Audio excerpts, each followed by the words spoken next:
we now have a button here called Add Agent, where you are able to access the XOAP Connector installation files. So you can just click download here on the Windows platform, for example. You'll get the latest release that you can download to your device.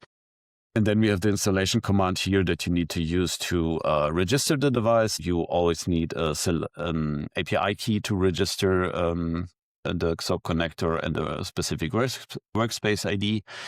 If you don't have API key already, which you can just choose here, then you'll also get the installation command directly that you can just copy, then run the command on your device of your choice, and then the devices will be registered here. So you can either start administrating them with the things like running commands, query scripts against those devices, or use them in your image management pipeline to start creating vSphere, Nutanix, whatever images on your local hypervisors in your local data center, besides the possibilities that we already have with running your image pipelines against AWS, Azure, and Google.